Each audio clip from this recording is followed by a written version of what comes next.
What's up, tribe? How you guys doing? Hey. Happy Friday, everybody. Happy Friday. We are going to get to the things of the things. Hey, everybody coming in. Hi to the people. Hi to the people. All right. Oh, I knew what I wanted to do. Tag on it. All right. You know how you forgetting something and you realize what you forgot? I knew what I wanted to do. All right. So, hi, everybody. Happy Friday. I hope everybody is well. We're going to get into a couple of things today. Both of them are Bravo related. Now, we know that Bravo has been under fire these last couple of months, I guess. We know we had the whole article that was written about the Bravo reckoning. We know we had Bethany Frankel and her, her battle with Bravo, whatever. No, we have Nene. And it seemed like at one point in time, Nene and Bethany were going to link up and it was going to be this whole thing. We thought that when that article came out, there was going to be this whole thing. And we really haven't heard a whole lot more about it. We do know that in the article spoke of, they spoke of a Bravo reckoning as it relates to,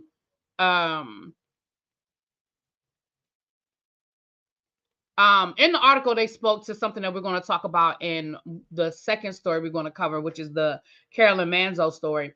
But they talked about how, a lot of the housewives talked about how they, liquor was a thing, how production encouraged them to drink, how there's always plenty of liquor, even if it's not always plenty of food. All of these things as a way to try to push the agenda, I guess, of creating the best moments, the best stories, right? So we had probably the biggest controversy this season, this Bravo, I don't know if the word is this season, you know what I'm saying, y'all, but this whole Bravo thing, probably one of the biggest controversies, which is probably one of the best Bravo stories of this last season, is the Real Housewives of Salt Lake City. Monica Garcia. Now, we can debate a lot of things. I don't think that most people, I can't say everybody, but I don't think that most people would debate the fact that Monica did a great job this season. Now, you may walk away not liking Monica. You may walk away thinking Monica, should have been fired or deserved to be fired. But I definitely think that most of us believe that Monica, she did what needed to be done. You know what I mean? She did her job. She did what she was hired to do. We get to the end of the season. Well, we get to the reunion. Hold on, yeah. I'm trying to do two things at once. We actually get to the reunion, and what we find out at the reunion is that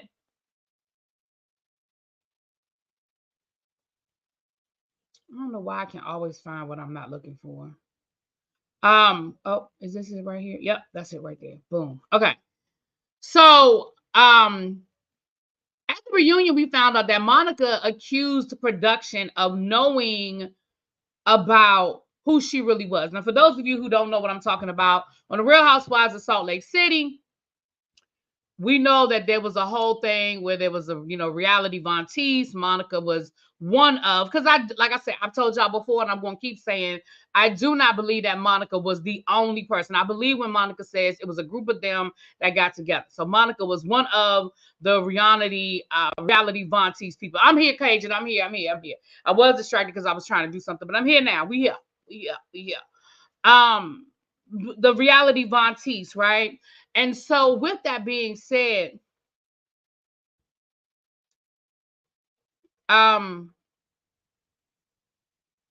see, now I did get distracted. Monica is saying that she told production knew exactly who she was. We know that there was a cease and desist from Jen Shaw that had Monica's name listed as reality Von Teese. And I told you guys that my belief is that production didn't know who Monica was. That's what I believe, y'all. Now, ain't nobody, again, when I believe it, I believe it. That's how I believe. Now, other people can believe something different. Other people can feel differently. But I personally believe that that production knew that Monica was a reality Vantes. Okay. Monica has also made a couple of other claims about production. One of the things that she said was that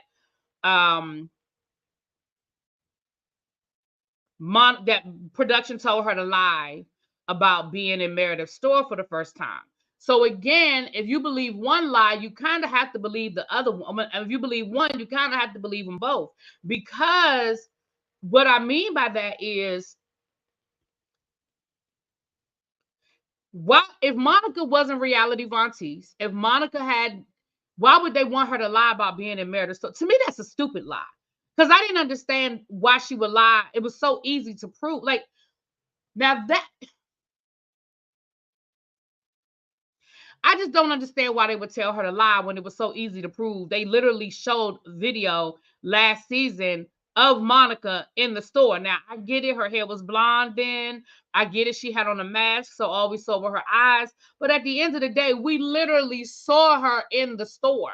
So to me, that was a stupid lie. And I don't know who I believe. I don't know if I believe Monica or production on that one. I'm going to be honest with you, because that was a dumb lie. I do think Monica lied. I think that was, I don't know. I think that was on her own lie. I'm going to be honest with you. I think that was on her own lie. But that's just me, because it doesn't make sense. And y'all know I'm hard. It's hard for me to wrap my brain around stuff that don't make sense. But I do believe Monica when she says that production. Now, that's just my opinion. Now, do I think that everybody at Bravo knew? Maybe not. Maybe not. I don't know. I don't know. Well, I found an article, and they also are saying now, Bravo very rarely says that somebody is fired. They like to use the word take a break. They don't like to use the word canceled. They say hiatus. For example, the Real Housewives of Miami was never officially canceled. They were just on hiatus for 6 years. Same thing they're doing to the Real Housewives of Atlanta right now. They haven't canceled Atlanta, but Atlanta hasn't filmed in a year. If last season was filmed, the reunion was September. We're almost at February, which means that a lot of those scenes that we saw in the last season, we know that it overlapped over Christmas. We know that. So the Real Housewives of Atlanta has not filmed. Same thing with the Real Housewives of Dallas. They have not canceled the Real Housewives of Dallas. It is just on hiatus. So for whatever reason, so when people were saying, oh, well, Bravo said that Monica's just on pause, they haven't fired her. Bravo never, I would say never is a strong word. Bravo very rarely uses the term fire. It has to be some egregious situation when they'll say, oh, we fired you, right? So with that being said,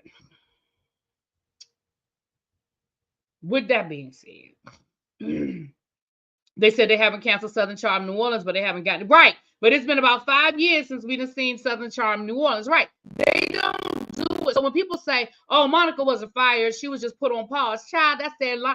And I'm sure there's a legal reason why they use those terms. I don't know. But whatever it is, let's not get caught up in that. Monica ain't coming back next season. Now, do I think they wanted to bring Monica back? Absolutely. I mean, if you were production, wouldn't you? Monica absolutely saved this show. I don't think, again, you don't have to like Monica, but I think you have to understand, I don't want to say have to, because you ain't got to do nothing. But most of us understand. Most of us understand that Monica saved this season, because a lot of us, myself included, was like, okay, what they going to be giving? For as much as we did not like Jen Shaw for all of the definitely things, how we felt about Jen Shaw, which, generally speaking, was warranted. These things were warranted.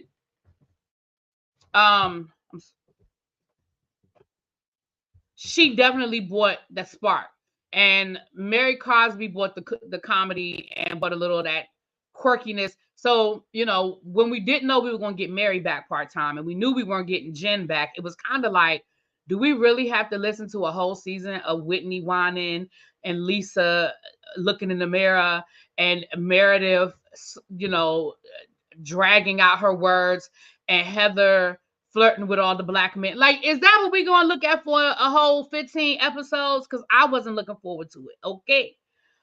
So with all of that being said, with all of those things being said, we come back around, boop, boop, boop, boop, boop, and we come back around to where we are. I'm not saying fired or canceled most likely protects NBC from legal liability. Maybe, Marnie. I'm sure there's a legal reason why they use that terminology. Like, I'm absolutely sure there's some sort of connection there, Maybe it's dealing with contracts. Maybe if you fire somebody and you bring them back, maybe there's a negotiation. I don't know. I'm sure that if I talk to somebody that's in employment law or something like that, they'll be able to explain it to me. But I'm sure there's a reason, because they just don't do it. Very seldom. Like I said, very, very, like, I've only heard them use like somebody was fired when it's something egregious, like Jenny when they found all of her racist tweets and stuff over on Facebook. I mean, that was egregious. You know what I mean? So when it's something that egregious, then yeah, they're quick to be like, fired. But just somebody they're not bringing back, we're going to put you on pause. So we're going to go through a few things today, you guys. So for the first one, I'm going to show you this TikTok that I found.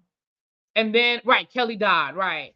I'm going to show you this TikTok that I found scrolling through. And then we're going to look at this article that Monica did an interview. Now, somebody said, who did she do the interview with? She did the interview with a website called The Cut for the New York. It's under the umbrella of the New Yorker, of New York. Is it the New Yorker or New York? But it's called The Cut. So we're going to read through that.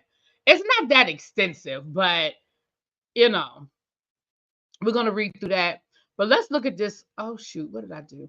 Let's look at this TikTok first. I done closed out my mail. Sorry, y'all. Give me a second. I have the other stuff open, but the TikTok, for whatever reason, I closed it out. I probably hit the button by accident. Now, this TikTok addresses Monica's claim that production knew. So you're going to hear everybody's 2 cents on whether they knew or not.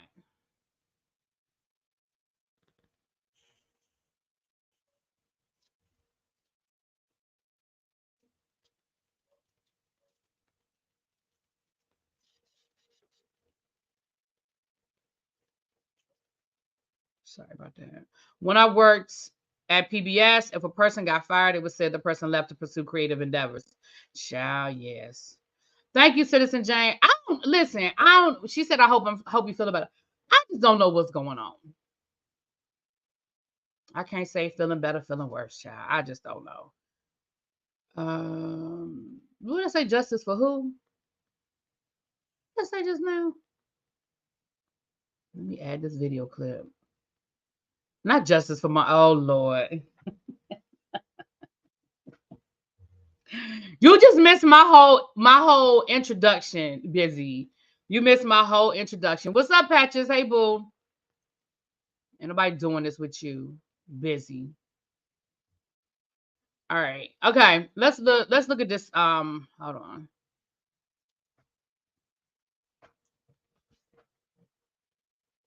Oh boy. Video file.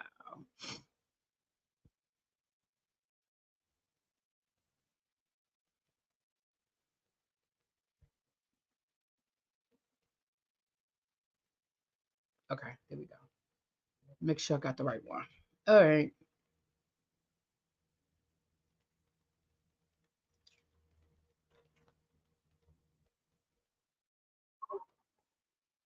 Von Teese was, and effectively planted her in order to create drama. It felt really satisfying to have Andy look us in the eyes and tell us that they did not know and that they never would have hired her had they known. We never could have changed the trajectory of that trip, of that finale dinner, had Monica been a plant, because she would have been protected from it.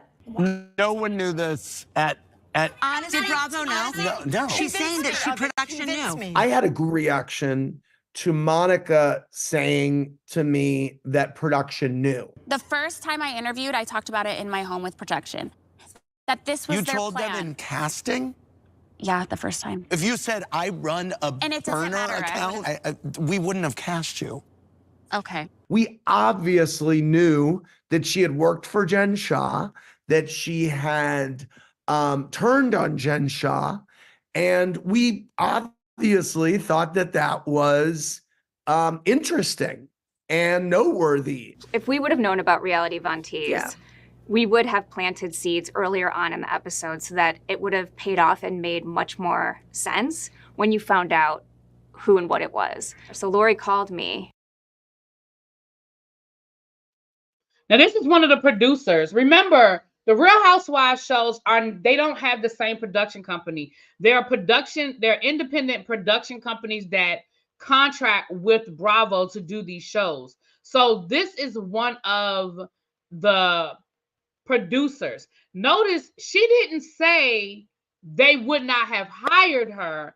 Notice they said we just would have edited the show differently, which I thought was interesting when I saw this. She didn't say we wouldn't have hired her. They just said we would have produced the show differently.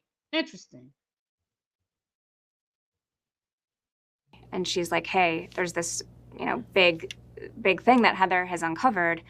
Monica is Reality Von Tease. And I was like, what is, I don't know what that is. Someone who was secretly running this account about the show.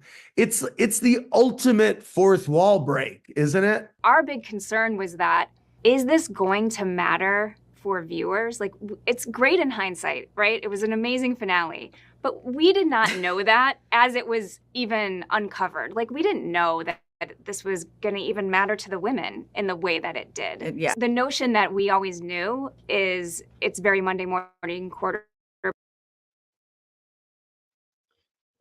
Now, I find that to be disingenuous. I find that to be disingenuous for you to say that you didn't know it would matter, and you didn't know it would matter to the women the way that it did. What did you think they were going to think? This is granted, the page was geared towards Jen Shah, but it spoke about all of them, and it definitely said some nasty things about them, regardless of whether they said, well, we were just repeating what Jen Shah said. It doesn't matter. You repeated some nasty things. So I find that to be disingenuous that you would think that this wouldn't be a big deal and you didn't think that the women would care. So I'm telling you, I'm side-eyeing production. I'm just going to tell y'all the truth. I'm side-eyeing production. Back because we didn't even know that this was going to make sense once the episode came together. We were very nervous that it was going to land with audiences in as big of an impact as it landed with the ladies. The day of the finale, they were very much like, that was one of the first things they said to me. Like, did you know? You know what I mean? And no, we didn't. We really didn't. And I think it wasn't really offensive or hurtful. I feel like it was kind of like, I would ask the same question. The same thing, yeah. 100%. The number one thing that Lori and I have, you have to have the trust of your cast. And we would never jeopardize the trust of the cast, nor would the network, nor would Andy, especially over something so seemingly silly and not knowing that it's going to pay off. We just would never do that, especially with the entire cast. I mean, you're really blowing up your relationship with everybody. It would have been a very different show. A very different show. And for us, the worst thing that can happen is a housewife who is one and done. Like, from a business standpoint, from a storytelling standpoint, we have invested a lot in any housewife on their first season. So I know there were a couple of pauses and skips in there. Y'all want me to play it again all the way through so you can just see it? I'm going to play it one more time. I'm going to just let it play from the beginning so you guys can just sort of see it. And I'm not going to stop. I'm just going to let it play from the beginning to end. When Lisa and I talked to Andy about if production had known, if Bravo and production had known who Reality Von Teese was and effectively planted her in order to create drama, it felt really satisfying to have Andy look us in the eyes and tell us that they did not know and that they never would have hired her had they known. We never could have changed the trajectory of that trip, of that finale dinner, had Monica been a plant, because she would have been protected from it. No one knew this at Honestly, did Bravo know? no. She's saying that she production knew. I had a greater reaction to Monica saying to me that production knew. The first time I interviewed, I talked about it in my home with projection. That this was You their told plan. them in casting?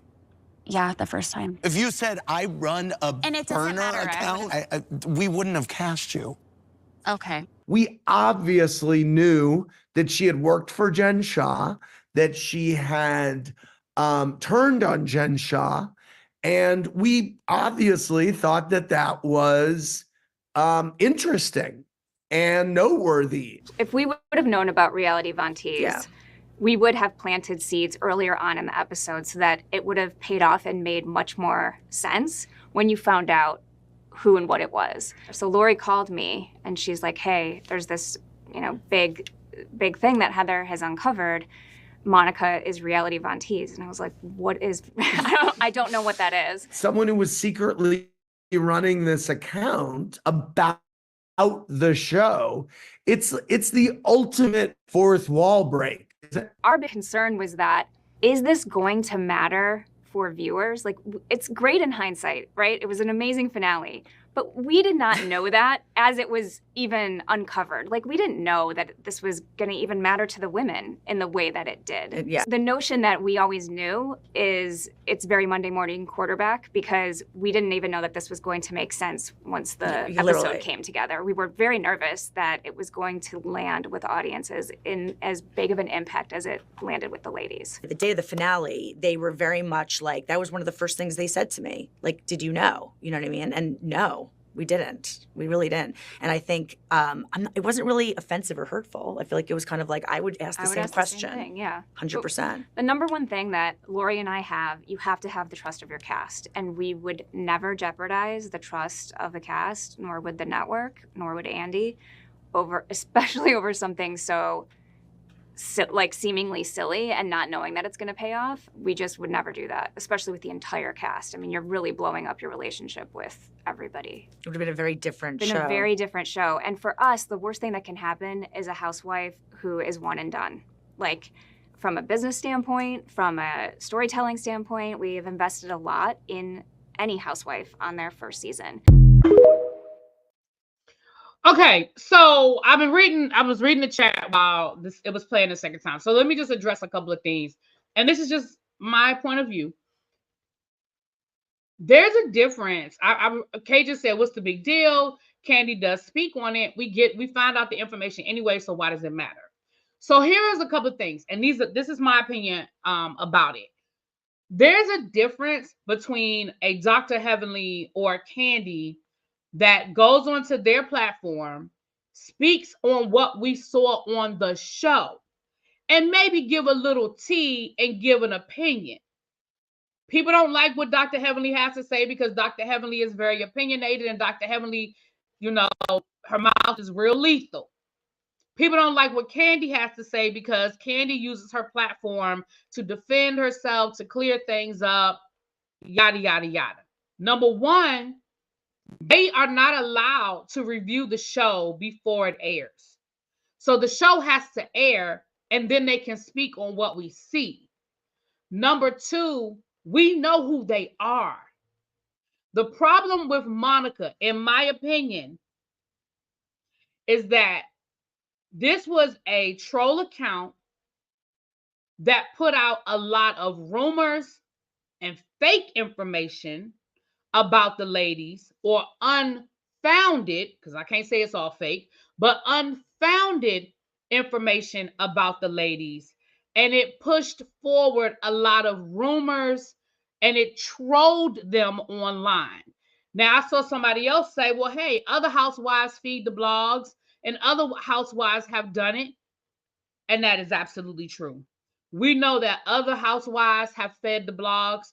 They put information. We saw the whole thing that happened on the Real Housewives of Beverly Hills with Lisa Vanderpump. That was the whole big deal with that because they were accusing her of feeding information to the blogs, which I still think she did. But neither here nor there. We know Teresa's been accused of it. I mean, all sorts. We know that happens. Again,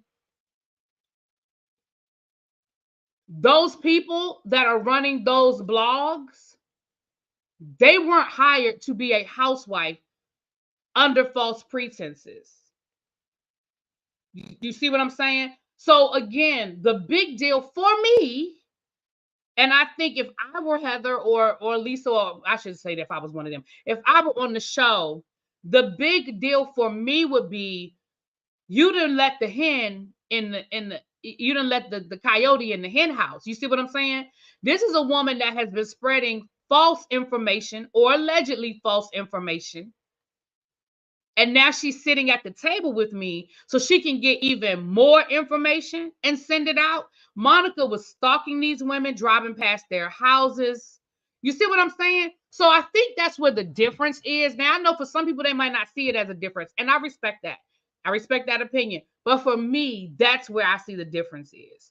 So my opinion, and then we're going to get into this article a little bit. My opinion is that I believe that production knew, because even in that clip, they don't understand what the big deal is. And see, whenever somebody doesn't understand what the big deal is, that always makes me feel like, well, then you probably did it.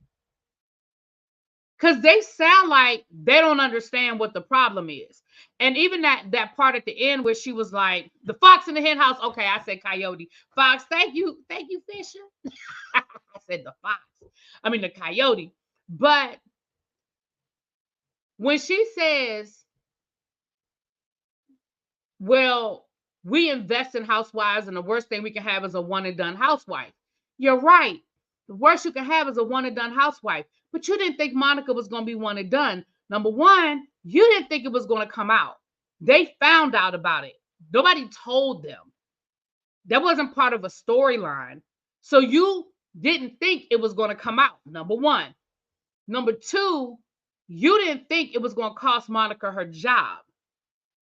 Even Andy didn't think, because again, I said this last week when we were talking about the reunion, Andy gave Monica every opportunity to make things right because they didn't want to fire her.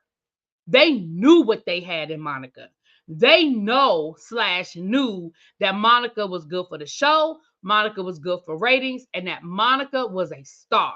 And I believe that. Whether you like Monica or not, baby, Monica is a good-ass housewife. She understands the assignment. They did not want to fire her. And they did not think it was going to come to that.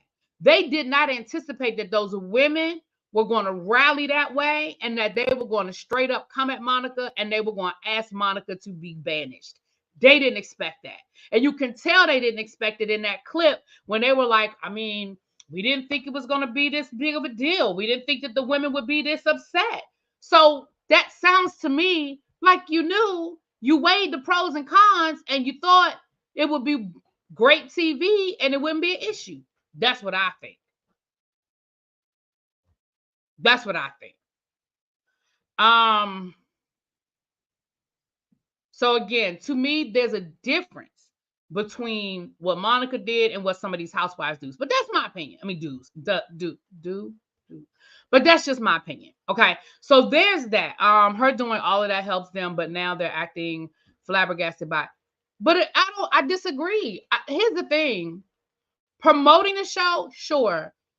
Throwing around behind the scenes stuff, okay, maybe. But Reality Von Teese was putting out some really nasty stuff about those women. They talked about Heather and her marriage and her children. They talked about Whitney and her husband being swingers. Now, whether that's true or not, don't know. But I'm certainly sure that's not something that, they wanted on the block. Like, they put private, personal stuff out about those women that may or may not have been true. You see what I'm saying? And that's so again, everybody ain't gonna see it, and that's fine. That's fine. You said Andy's statement told you he knew? I don't know.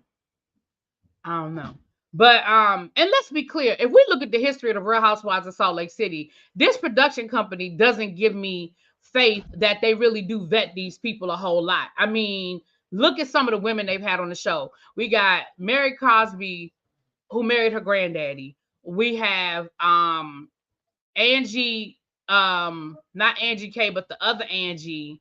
It was something with her, child. I don't remember now. We got Jenny Wynn, who's a straight up racist, and it's all over the internet.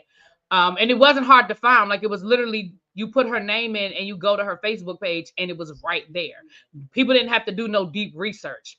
We had Whitney's best friend, the one that passed away, was literally at January 6th, was at the Capitol on January 6th, storming the Capitol, and they had her on the show trying to make her a housewife. Like Jen Shaw, who was already under investigation when the show started, was already under investigation when the show started. So, like, this production company doesn't give me, we do our due diligence when we try to hire these people. I'm just saying. And again, either you don't look for it or you don't care. Either you don't look for it or you don't care. So let's get into this article that Monica, and again, it's not an in-depth, it's not a, it's not an in-depth situation, but I saw it and I said, let's read through it. Okay, let's read through it.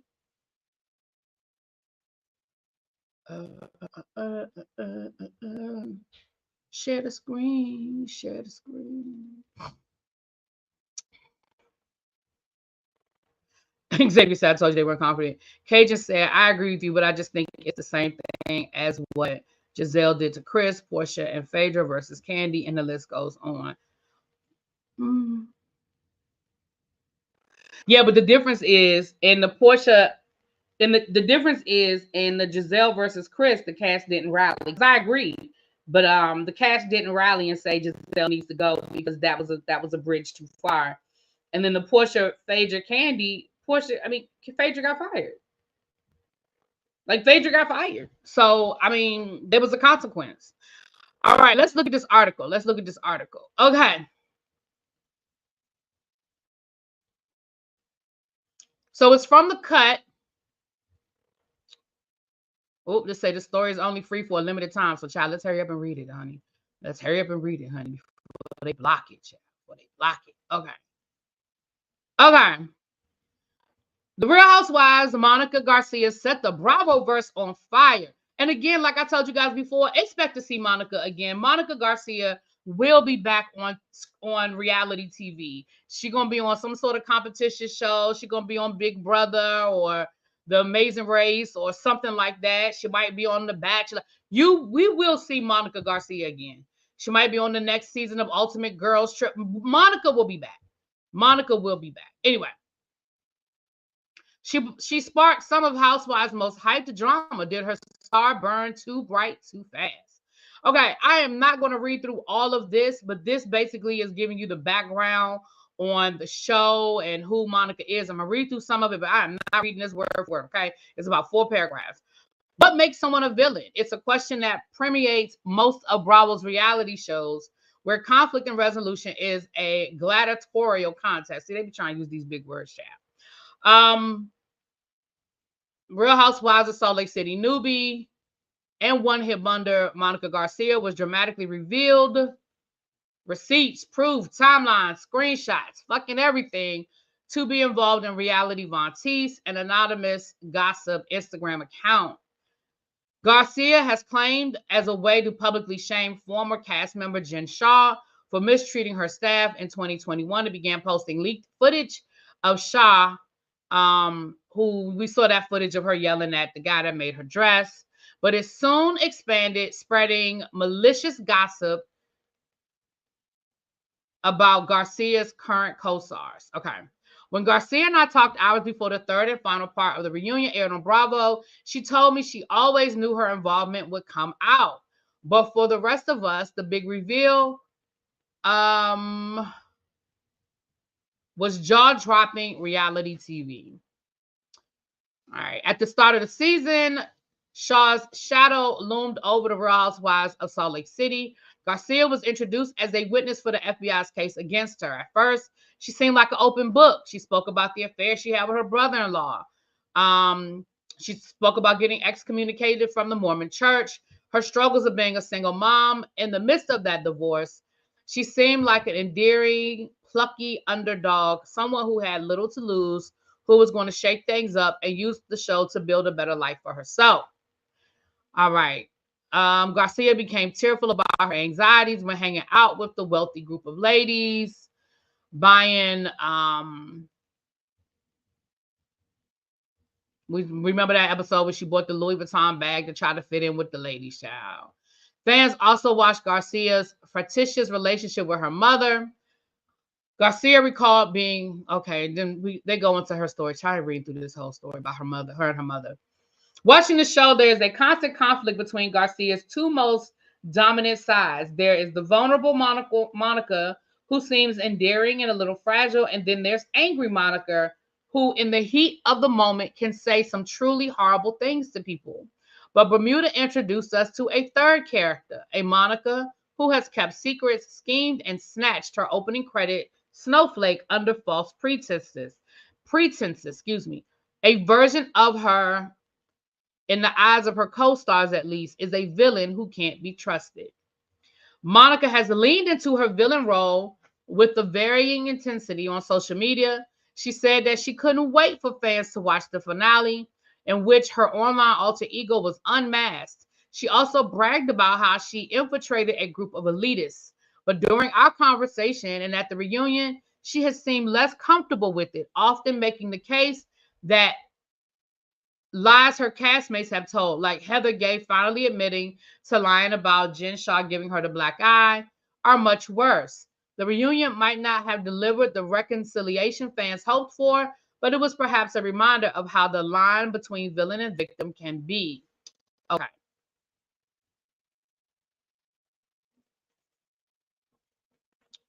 Okay.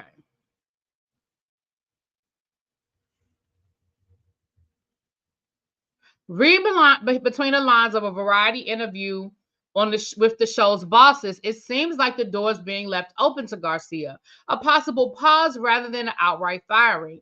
At this time, the women just need a cooling off period. Lori Gordon, the series showrunner, told Variety. That was one of the ladies we saw in that video. And Andy Cohen, anything can happen, he says, and I love a comeback. So yeah, y'all, the door is open for Monica. It is. I would not be surprised to see Monica back. Not season 5, but season 6, maybe season 7. Wouldn't be surprised. So this is the question and answer part of it. In Bermuda, your co-star Heather Gay, who figured out you were involved with Reality Von Teese, asked you who the real Monica is. At the reunion, Andy asked you the same question. I was wondering what your answer to that is. Did we get to see the real Monica on the show? Monica says, I appreciate you giving me a chance to answer that. You did see a lot of the real Monica during the season. You saw me battling with being new in the group and feeling insecure about that when it came to the purse and trying to fit in with these women. You saw the real Monica when you watched me take all my girls to school and the stress and shuffle of being a single mom. Whitney and I actually had a great moment in Bermuda that wasn't shared on camera. But she was having a rough time with the passing of her friend, and we ended up spending the night together, comforting each other in my bed. I think there were a lot of very real moments throughout the season, and there were a lot of moments that I wish I could have done differently or changed. The Monica you saw was going through so much and trying to find her feet with this group while navigating a divorce, and there's a lot that comes with that. Let me come to the chat and see what you guys are saying. I wouldn't even come back if I were Monica. If you didn't want me back, then don't look for me in the future. Child, Monica want that paycheck. Have you even watched the long-running show Southern Charm? That show? I tried to watch it one season. I couldn't do it. Like I think I watched it for one season. I couldn't do it. I couldn't do it. I watched it that one season, and I couldn't do it. Serious question. Do the people who like Monica on the show want her to lie just to cause chaos for the sake of drama? Is it that interesting? They're gonna make me pay another $12. I didn't pay the first $12. That's why I said let me hurry up and get through this article before they charge me, child. Let's talk about your mother, Linda. You said at the reunion that even before filming, you knew people were going to see some shit about your friend relationship. Why did you decide to bring her on the show? Was there a small part of you that wanted us to see what you've been dealing with? So her response is, my mother is very up and down. We started filming. We were in an okay place. I wanted the opportunity to show my Portuguese side with my grandmother and my mom, and the fact that they literally lived 10 seconds away. But as you saw, it went badly so fast, and that's very, very accurate for how it actually is in real life with her on a daily basis in our relationship. My mother and I have been through a lot, truly hell and back, but I'm actually shocked at how many people are in the same exact situation. I felt alone with my mom, like I was the only person who had a mother like this. The show showed me that there were so many more people who deal with this kind of dynamic, and I think it was very cathartic for me as well as the fans. I'm gonna be honest with you guys. I do believe that Monica and her mother have a very dysfunctional relationship, but I also believe that her mother was in on amping it up. Now, that's my opinion. I could be wrong, but that's my opinion. I believe the relationship is dysfunctional, but I believe that they hyped up the dysfunction because there were a couple of scenes that were just so ridiculous to me. And maybe their relationship is just that ridiculous. I don't know. What do you think of the scene between Heather, Whitney, Lisa, Meredith on the beach in Bermuda? Where were you when it was being filmed? I don't know where I was. I'm assuming I was getting ready when all that happened, probably getting dressed and makeup and stuff. For me, watching it back is a very different experience than I'm sure for the fans. I can appreciate that we were making a show and it was incredible television, 100%. But I also have a lot of knowledge and insight as to what was really happening and going on. Watching it back, I definitely was rolling my eyes a lot for sure. When did you know the reality Von Teese account was going to come out? It didn't seem like it was a complete surprise to you in Bermuda. Her response, oh, I knew it was going to come out 100%. What I wasn't prepared for was why you see I'm so shocked was for my ex-best friend to give them a bunch of other information. I was caught off guard with what my best friend had done, not about reality Von Teese coming out. Well, girl, what you talking about? They gave them information on reality Von Teese. What you mean? She gave them information on reality Von Teese, girl. I suppose the obvious follow-up is why going on a show knowing you had this big dramatic secret that would come out? Good question. I truly did not think it was going to be a big deal. Genuinely. This was a bigger deal than Jen getting arrested and going to prison. It's comical in the sense that they are more upset at me about a snark page than they are about someone scamming elderly people out of millions of dollars. This was someone who they chose to stand by, but this is the be all and end all. I was prepared for it to come out. I was prepared to own it because the page was never about them. It was about Jen. They want to say it bullied us for years. First of all, the page was only open for like a year. Second of all, it really was about exposing Jen.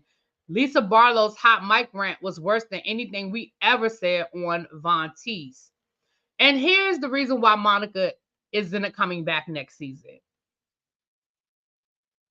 She really, truly doesn't feel like she's done anything wrong. And even though on a scale of 1 to 10, you may not think it's a 10, it is a big deal, in my opinion. But that's just me. Let me keep reading. You've been compared to Jen a lot by the cast. What does it feel like to be compared to someone who has hurt you so much, who you dislike so strongly? I feel like it was an easy out. I don't think that's even close to accurate because if I was really like Jen, these women would not have been treating me the way they were treating me. They let Jen get away with much, much, much worse. The women were scared of Jen and they are not scared of me. I think it's hilarious to say, oh, she's just like Jen, because if I really was like Jen, you guys would be kissing my ass and be terrified of me, and you're not. Now, there is some truth to that. I do think they were scared of Jen. I do think those women were scared of Jen. And I do think they let Jen get away with a lot of shit. Now that she ain't lying about. But again, the relationship is different. There's been a lot of discussion about how Jen managed to lure people in and get them to do things for her or behave differently to how they normally would. What was it about her that gave her that power? When you meet Jen, you are very captivated. You are very drawn to her. She makes you feel like you are her best friend right out the gate. She was so much fun. She was so energetic. She had the incredible way of making you feel like you were so important and special to her and that she got you no matter what. You're just completely sucked in, and then you start to see the mask slip off and see what's really going on. I think she got messed up in some serious stuff. She knew what was coming, and I think that ate away at her. It contributed to the volatile person that she became in the end.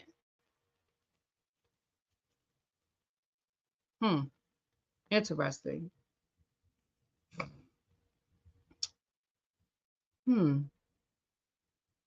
Okay. Interesting. Was Jen a motherly figure to you, and what was your relationship like? It's funny you say that because no, she wasn't a motherly figure. If anything, she felt more like a child to everyone who was around her. Everyone had to take care of her and cater to her. Everyone had to monitor her temper tantrums.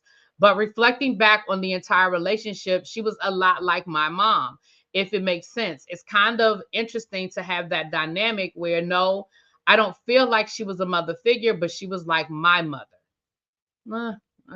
Okay. Okay. You said to Heather that you couldn't understand why she lied about the black eye. Is it frustrating that people can see why she didn't stand up to Jen, but don't seem to understand why you and Jen's staff started an anonymous Instagram account to call her out in a safer way? That's actually a very interesting part for me to watch back. That day was so long and such a blur that I actually have forgotten about that particular moment. Girl, how you forget about Heather saying that Jen was the one that gave her the black eye? Girl, stop it. You ain't forget that. I think it's very telling that for 12 hours, I was completely beaten down by this group, and rightfully so. So I'm absolutely living in my karma right now. I'm ready to move past this chapter of my life. I'm sitting here like, please, karma, do your thing so I can move on. But I thought it was very interesting that I still received zero compassion, zero empathy. And after getting beat up by these women for 12 hours straight, I still am able to relate and feel sympathy for what they went through. At the end of the day, there is humanity in recognizing the fact that we were all put in different situations by Jen that traumatized us, that made us act in ways we normally wouldn't. I'm going to come back to the chat. Heather lied about the black eye for a whole season and blamed production. Why wasn't she fired? Sonia, I agree. I think I said that last week that I think Heather should be fired. The reason I brought up Southern Charm as the show went on, I saw so many situations that if they were black would have been criticized, and those people clearly aren't rich and they don't pretend. Okay. Yeah, I tried to watch one season and I couldn't. And maybe because I didn't catch it from the beginning and I didn't really know the backstories to all the people. It was during the Roni Rone because my niece was living with me and she watches Southern Charm. And so she was trying to explain to me who the people were and what the backstories were. And I was just like, child. From a viewer perspective, it looked like Andy wanted you to say, I'm sorry for the parts of the account that hurt you. Even if that wasn't the original intention of the account, even if you didn't post them yourself, but we didn't see that from you. Are you sorry? See, that is exactly what Andy wanted. And if she had done that, she might have saved her job. Because let's be clear, they've kept people that the cast hates before. But because that's exactly what Andy wanted. Child, let me read this answer. So this is the thing. I'm sorry that I ever involved myself in this account and that I got myself in this situation. The reason why I did not apologize is because I'm not going to give a fake apology. At that moment, you just said.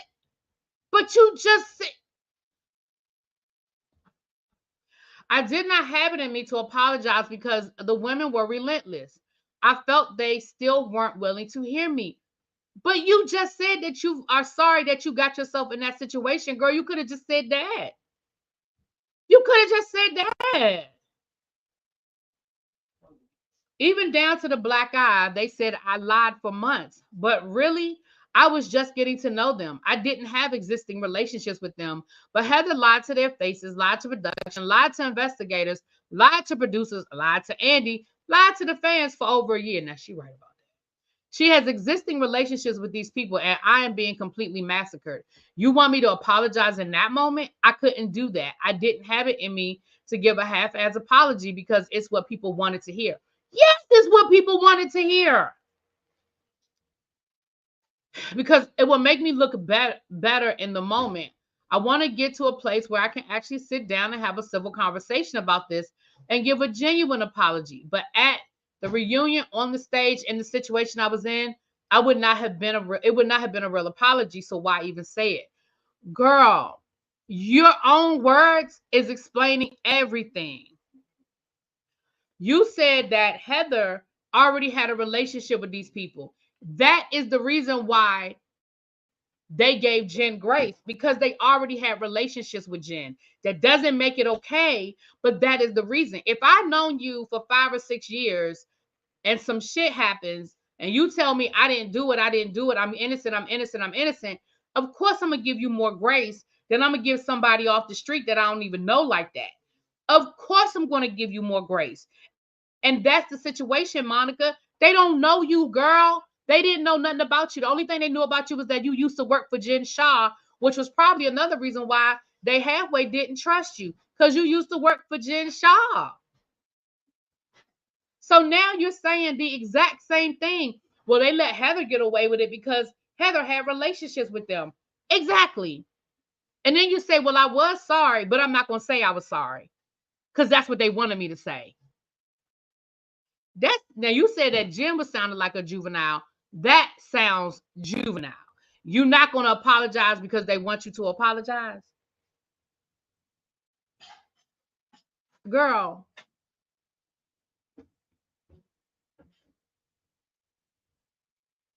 We almost done, child. The reunion is about conflict, but also resolution. Do you sympathize that fans, including your fans who want to see you continuing on the show, wanted to see the door of friendship left open, even just a teeny crack? Well, here's the thing. Andy said at the end, is there anything Monica could have said? Before he even finishes the sentence, they're like, no, no, no, no, no. Then Andy asked again, I have to think there's something she could have said. And they were like, no. I'm hoping one day we can get to a point where we can have that happen. And I give an apology that they are willing to accept. It goes both ways, you know. Girl, what they need to apologize to you for?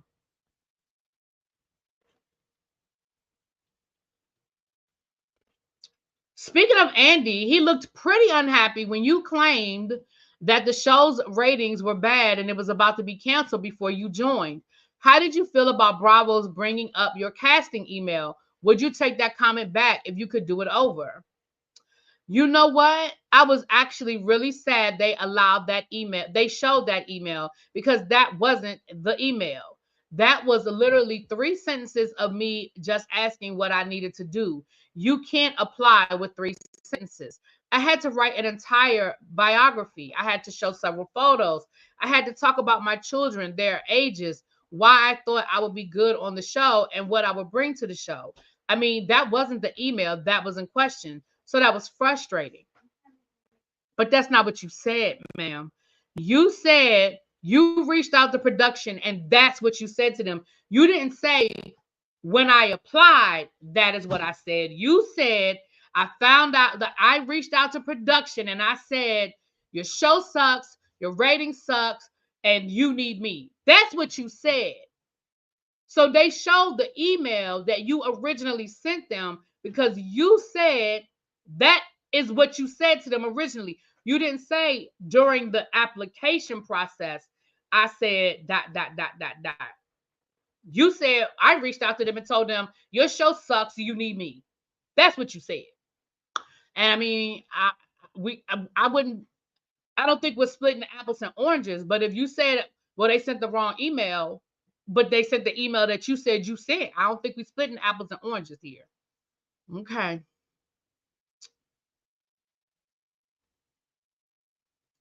You've been pretty transparent about working hard to get on the show. Why was there a shame attached to that?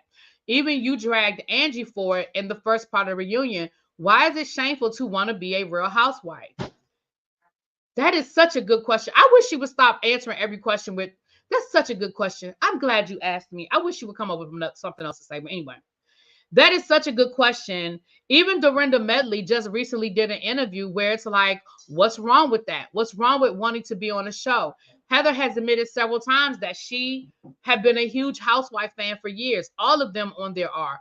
All of them continue to be on there. So painting me as a fan trying to get on the show, that's fine. Whatever, but so are they. Girl, did you even understand the question?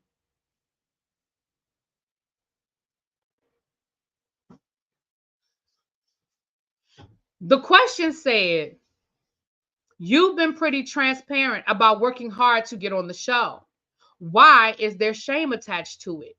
Even you dragged Angie for it in the first part of the reunion. Why is it shameful to want to be a housewife?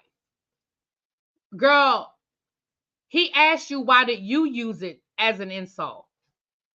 And your answer was about how they use it as an insult against you. Ma'am, did you? Girl, do you understand the question?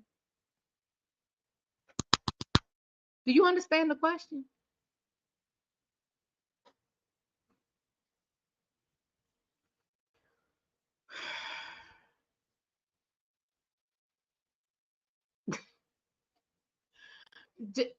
Am I tripping? Am I tripping? Girl. One of the most impressive things about the Bermuda twist, is that it didn't leak beforehand. That was pretty impressive. Jen knew you were involved in the account back in 2021 because she sent you a legal letter. Why do you think she didn't leak you were behind it? Yes, I think that was amazing that everyone was able to keep that under wraps. Jen is Jen, but she is also very smart. You think Jen gives a shit about a troll account over the fact that Heather is going to say that she physically assaulted her? The only thing Jen is going to care about is the fact that Heather is out here telling people that she punched her in the eye. Girl, do you be understanding the question? Do you be understanding the questions these people asking you? That man asked you.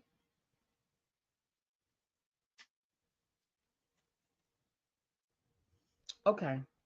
I guess you answered the question, but girl, I guess. I don't know.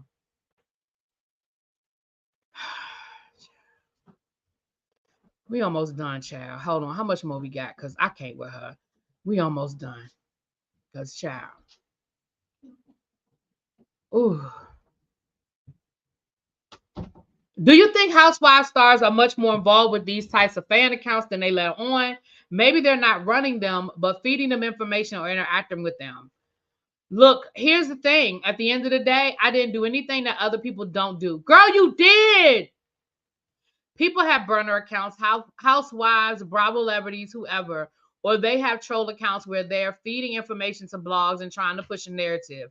I mean, we are all troll accounts at the end of the day. Does she understand the definition of what a troll account is?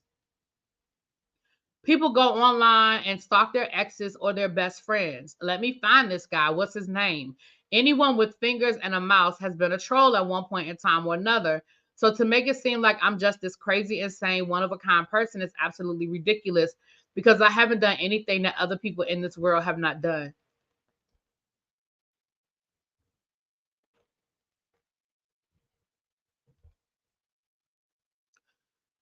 Does she know the definition of a troll?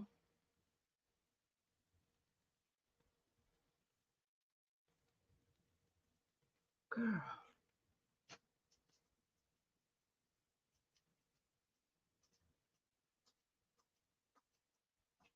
Oh, child. How many more questions we got?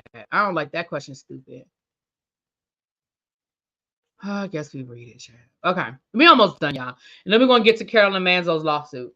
All right. There have been a lot of talk about rebuilding relationships with the women, but how can you rebuild trust with the audience? Do you understand that a lot of fans feel like they can't believe anything you say now?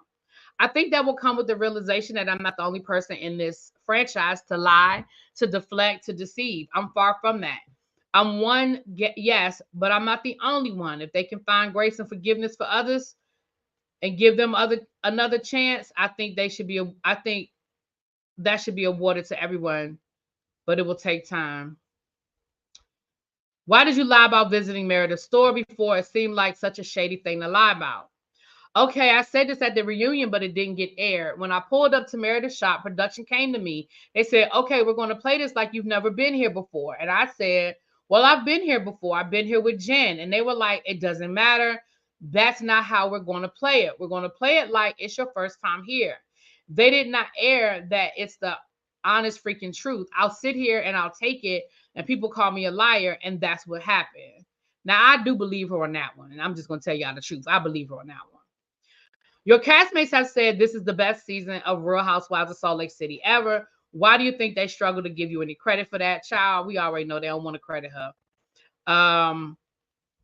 I don't know, honestly. They say I had nothing to do with it. They can say that because Jen is gone. They say it's because their relationships were better, whatever. But at the end of the day, they know the truth. Yeah, that's true. It is you, Monica. I'm going to give you that, girl. It's you. At the reunion, Andy asked Heather whether the forgiveness she's asking for lying about the black eye should be applied to you. She said she couldn't answer that. What would your answer be? Could you forgive you? I will forgive me. I feel like I have to say that, though, because obviously I'm going to forgive myself. But yeah, the fact that Heather said I can't answer that is ridiculous.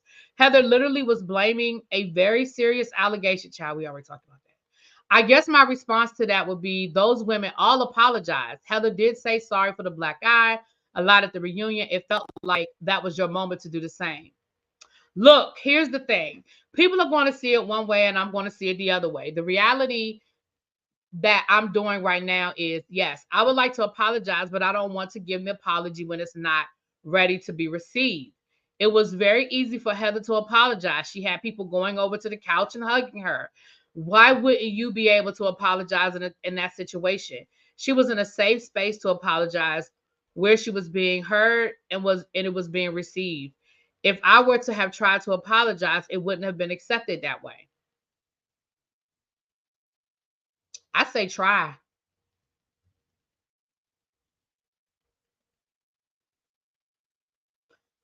Okay. Y'all.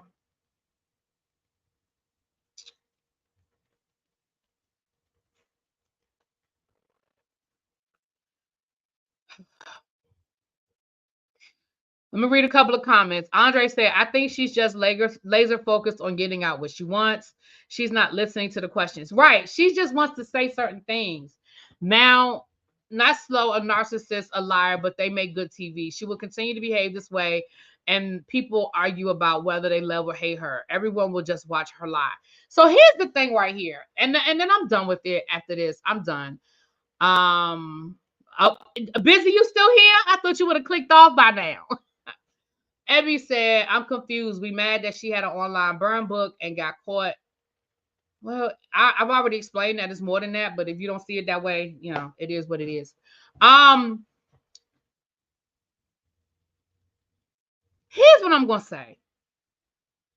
Apologies are not easy because generally you are apologizing to somebody that you have done something to, generally. So apologies are not easy, and they're not always in a safe space. They're not always in a comfortable environment, and they're not always going to be well received. You apologize because you acknowledge that I did something to you that made you feel a way, whether it was your intent or not. Now, do I think that Monica should apologize if she doesn't mean it? No, of course not. But you literally said in the interview that you were sorry that it wasn't your intent, that you didn't mean for it to go, for them to feel any kind of way about that.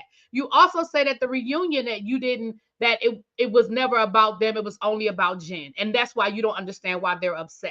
So it seems to me that if you can acknowledge that, then you could have acknowledged and said, I apologize that what we did, because again, I do believe it was a we and not a her. I apologize that what we did made you feel this way, especially since you felt like it was going to always come out. You said you felt like it was going to always come out. So it doesn't make sense to me. Sorry, y'all. It doesn't make sense to me that if you always felt like it was going to come out, then girl, you should have been ready for this conversation.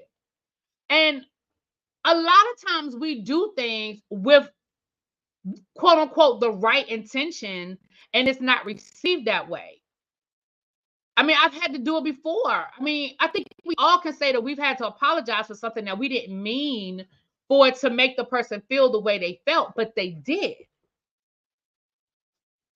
And you don't have to apologize for doing it, because if you still meant to do it because you were going after Jen Shah and you felt like Jen Shah deserved what y'all were giving her, you ain't got to apologize for making the page. But if you did not understand, you didn't mean to hurt those women, and they were a casualty of your war and they got hit with some stray bullets, you owe them that. Would it have been automatically received? Maybe not. How many people in here have ever given an apology and the person automatically was like, okay? There are times when people apologize and you don't receive it. I mean, I've had people apologize to me and I've had to be like, all right, because I'm not in a place to receive it. But you don't apologize because you expect it to be received. You apologize because you realize, damn, I hurt you and I didn't mean that. I didn't mean to hurt you that way. Sometimes people make a joke and they don't mean anything by it. But when I'm like, yo, that wasn't funny, like, oh, my bad. And I might still be pissed off. And I might stay pissed off because I still feel some kind of way. But ultimately, if they know they didn't mean it that way, I'll eventually get over it. But I'm still mad right now. So yeah, at the reunion, them women were fired up and ready to go because that's the first time they had seen each other. That's the first time they had seen each other since Bermuda. They had not been together since Bermuda. I think they were at BravoCon, but of course, you know, they didn't hang out with Monica at BravoCon. And then the reunion, I think, was like 2 weeks after BravoCon or something like that. So yeah, they were pissed off. They were fired up. They were ready to go. So I don't know. That's just my opinion. I mean, I can't tell nobody, but if you can acknowledge that you did something and you didn't mean for it to go the way it went and it made them people feel some kind of way, then you can acknowledge and you can apologize. Now, that's my 2 cents on that. This is why I don't like forced apologies. Exactly, Budget. I don't like forced apologies either. And I don't think she should have been forced to apologize. But I'm just listening to her comments and I'm hearing her say, hey, da-da-da-da-da-da-da-da. Anyway, child, let's get into part 2 of this. So Carolyn Manzo, for those who don't know who Carolyn Manzo is formerly of the Real Housewives of New Jersey. She was on the first, 4 or 5 seasons of the show. I'm only in season 3. But I think somebody told me that she leaves after season 4, I think. But she's one of the OGs of the Real Housewives of New Jersey. Now, Carolyn Manzo, she is probably the anti-housewife. Like, she was never the glamour housewife. She was never the, she was the, I'm a housewife and proud of it. I mean, she's that burly Italian that'll fight you. She don't care, all of those things. Well, y'all know that Bravo has been doing this ultimate girls trip thing where they bring back housewives from over the different franchises. They send them somewhere for 2 weeks. Well, really, they send them somewhere for a week. They film it. And then they make a scene, they make a season out of it. They make about 8 or 9 episodes out of it. Yeah.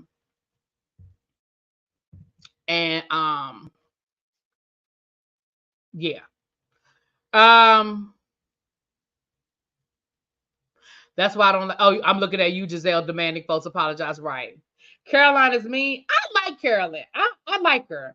I didn't think I was going to like her, but I really do like her. I don't think she's mean. I think she's direct. I think she's no nonsense. And I just think she never played the housewife game. And somebody say that's good, somebody say that's bad. But I like Carolyn. I do. With that being said,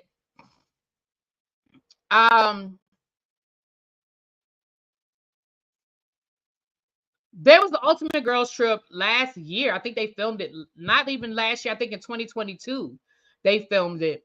They were in Morocco. Brandy Glanville was there. Eva Marcel, Phaedra, Caroline, and I honestly don't know who them other three women were. I saw the picture of the cast. I don't know who them other three women were.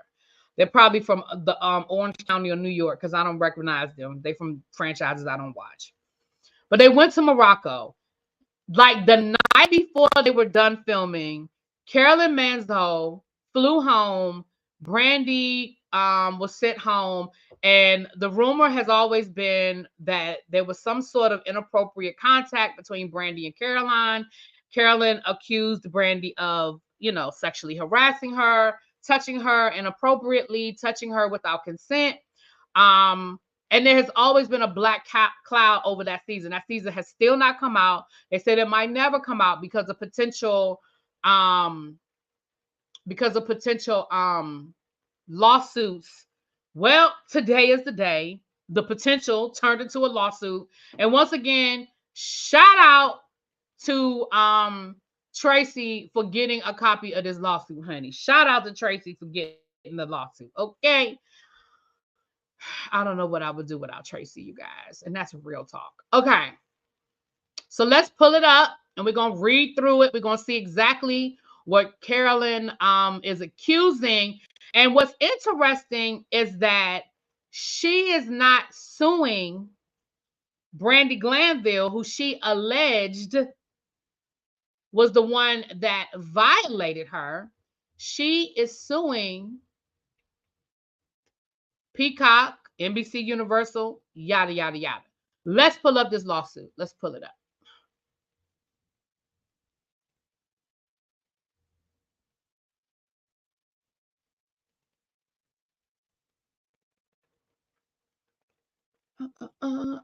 They're only there for a week.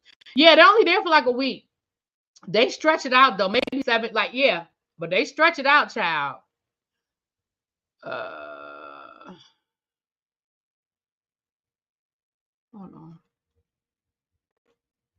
Hold on, y'all. Give me a second. Again, I had this pulled up. I don't know where it went. I think when I was trying to close tabs, I probably closed the wrong tabs. All right, here we go. Tracy is the best. Absolutely.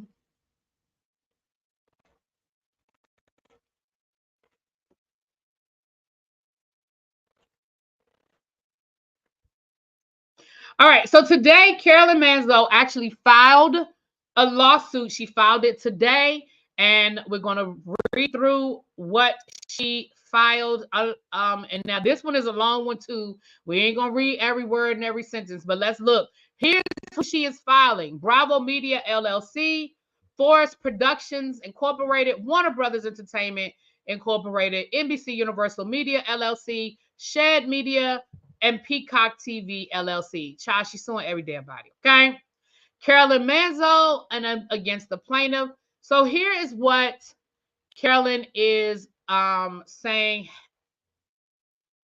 happened. Carolyn Manzo and blah, blah, blah, blah, blah. It's just saying who she filed, who she's suing. Okay. Defendants including Bravo regularly ply the Housewives cast with alcohol, cause them to become severely intoxicated, and then direct, encourage, and or allow them to sexually harass other cast members because it's good for ratings. Plaintiff Caroline Manzo is a victim of those harmful actions. This lawsuit seeks to hold defendants accountable for their unlawful conduct and hopefully discourage defendants from continuing to sacrifice the cast members' safety for their own ratings and profits. Now, you guys do remember, that was part of the article we read where former people on the show said that. Now, here are some tweets that come directly from Brandy Glanville that were included in the lawsuit. And Brandy says, I'm completely innocent. The producers ask you to do something, and then you get in trouble for it. The producers need to follow the rules. Producers may not shove the alcohol down our throats, but they sure do encourage it, even in Morocco during the day where it's illegal to drink. Oh, girl, you just snitching. This is character assassination. I am effing innocent. Producer told Marco to dance. This is the other lawsuit. Remember from Ultimate Girls Trip Up, one of the waiters is suing Bravo, saying that he was sexually harassed. And here's Brandy saying the producer told Marco to dance. JP, they have pretty sure told me to rip his shirt off. That is the only time I had interaction with Marco. I was doing what I was told. All right, so here's the introduction. Ciao. Okay.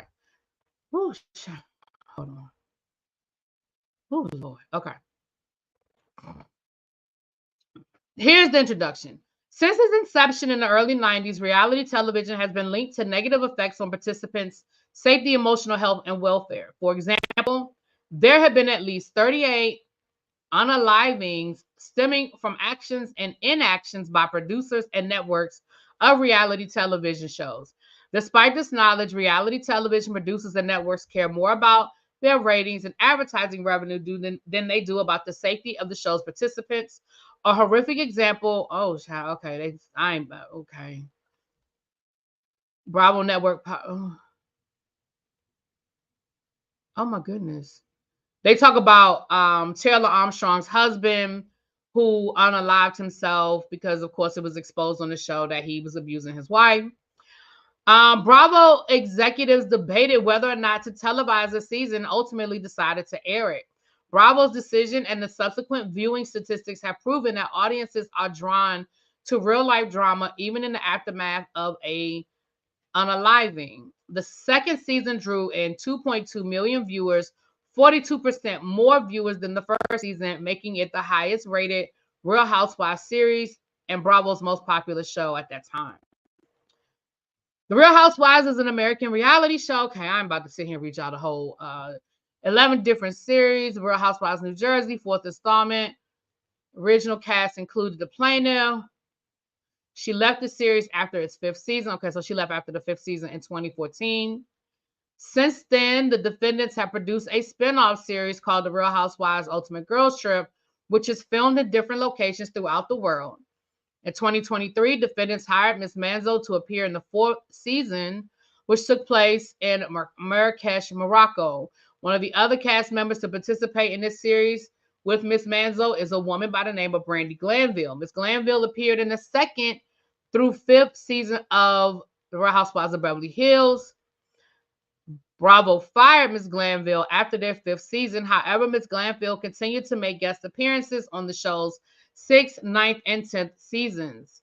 In 2022, defendants hired Ms. Glanville for season 2 of Ultimate Girls Trip, which took place in the Berkshires in Massachusetts. It was Ms. Glanville who went on Ultimate Girls Trip in Morocco and sexually abused Ms. Manzo. Defendants had overwhelming prior notice of Ms. Glanville's prior deviant sexual proclivities, good Lord, and her harassing conduct. However, despite this knowledge, defendants wrongfully continued to hire Glanville for their shows. Defendants allowed, condoned, and even encouraged Ms. Glanville's sexual, aggressive, and offensive conduct on other shows. Defendants profited from Ms. Glanville's offensive and harassing, even encouraged her behavior. Defendants never should have hired Ms. Glanville to participate in Ultimate Girls Trip because they knew that she tended to harass others. Just add the word sexually in front of every time I say harass or behavior. Yeah, that's what they keep saying. Defendants even encouraged Ms. Glanville to become drunk on the set so that she could be more likely to commit outrageous and harassing acts, therefore helping defendants' ratings without regard to the rights and safety of those around her. Child. Okay. So then they talk about who Carolyn Manzo is. She began her career with the defendants as part of the main cast on the premiere, Real Housewives New Jersey. We know that. Okay. It's explaining how all these people are connected, why she's so all these different people. So it's talking about what the connection to Peacock and shared media and blah, blah, blah. Glanville was an employee.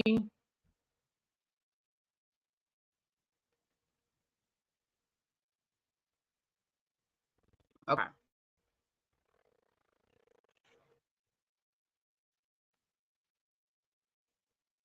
It's saying that both of them were employees of these companies. So for the, for the purposes of the story, for the narrative, they were both employees. Okay. Okay.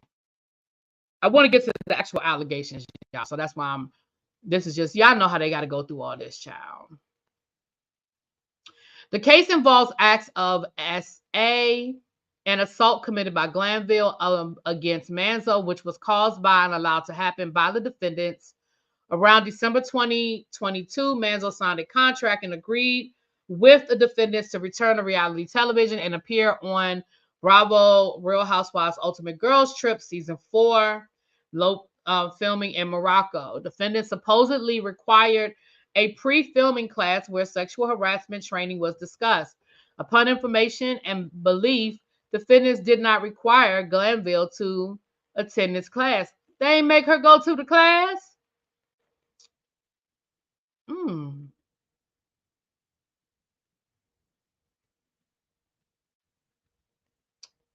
Okay. All right. They got a screenshot. Okay. When defendants sent plaintiff documents to be signed in order to be paid, they sent them from, okay. They still talking about all these people they suing and how they connected. Okay. Child. Okay. Then they talk about the jurisdiction and venue. Why this is the jurisdiction. Let's keep scrolling. Keep scrolling.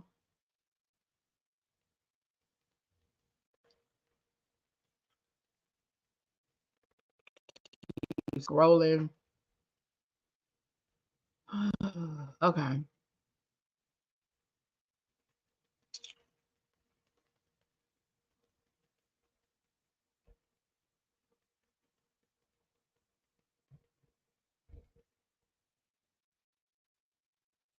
Okay. They already said all of that. Right. I want to get to her narrative, her story of what happened. That's what I'm trying to get to. Child, they suing so many people, they got to go over the jurisdiction for everything. All right, here we go.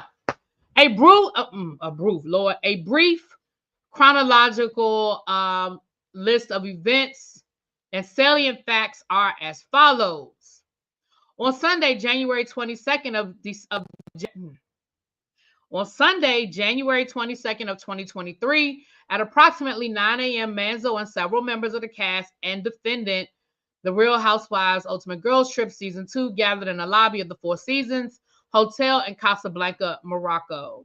The cast waited in the lobby at the Four Seasons Hotel and then boarded vans to take them to a private villas to meet up with the rest of the castmates, and to where they will be staying for the duration of filming the show. On Sunday, January the 22nd, upon arriving at the villa, Manzo greeted her castmates once more, and then each of the cast members proceeded to choose their rooms. Once rooms were chosen, Manzo unpacked, got settled into her room, and met her castmates for drinks by the pool area at the villa. Manzo and her castmates then proceeded to attend a lunch set up on the terrace by the pool, where they were tutored by a local resident on basic customs and manners of Moroccan people. That evening, Manzo and her castmates had dinner at the Mandarin Orient Hotel and then returned to their rooms for the night. Day 2, Monday morning, Manzo met castmates for breakfast. After breakfast, Manzo and her castmates were taken to the souk, or the market to shop. After that, Manzo and her castmates had lunch at a local Moroccan restaurant and then headed back to the villa to freshen up before girls' night. an out-of-town planned by Real Housewife of Atlanta, Eva Marcel. On Tuesday morning, Manzo and castmates started the day with traditional Moroccan breakfast at the villa. On Tuesday afternoon, the castmates again went to the souk, where they were to meet with a local female Moroccan chef at the spice shop. Manzo and castmates shopped for ingredients to cook a traditional Moroccan meal at the chef's home. Tuesday afternoon, the chef's home, Glanville's behavior became crude, rude, disrespectful, and sexually harassing. Glanville began making lewd gestures and sexual comments. In one of her comments, Glanville compared a vegetable to a penis, stating, "That pepper looks like a dick." Also, peeling a strawberry with a potato peeler, and the chef of the house tried to explain that the peeler was not to peel a strawberry. Glanville yelled at the woman in her own home as follows and said, "I know, bitch. That's what I want to do." Manzo objected to Glanville's offensive sexual comments. Manzo told Glanville that her behavior is disrespectful for this chef in her own home was appalling. I can hear Carolyn saying that. Manzo further stated Glanville's sexually offensive behavior cast Americans and American women in a derogatory light. I can hear her saying all of this. I can hear Brandy saying this, and I can hear her saying that. Glanville then yelled at Manzo, "Shut up! This is my vacation, bitch. I'll do what the fuck I want." I can hear her saying all of these things. On Tuesday evening, January the 24th, Manzo and the castmates went back to the villa where they would be filming an evening shoot and were to be entertained by a belly dancer and enjoy a festive Moroccan dinner. Manzo walked on the set and into the film shoot. Manzo made a conscious effort to be kind to Glanville in order to move past the argument between them. While on set, Manzo approached the bar to have a drink. Immediately, Manzo noticed that the castmates were drinking and some castmates appeared intoxicated. Throughout the trip, the other housewives would frequently comment to Manzo that she had large breasts. Cast members asked Manzo, "Are they real or fake?" That's not funny. Where do they do that at? You just walk up to people and be like, "Girl, are those real? Those real?" Where they do that at?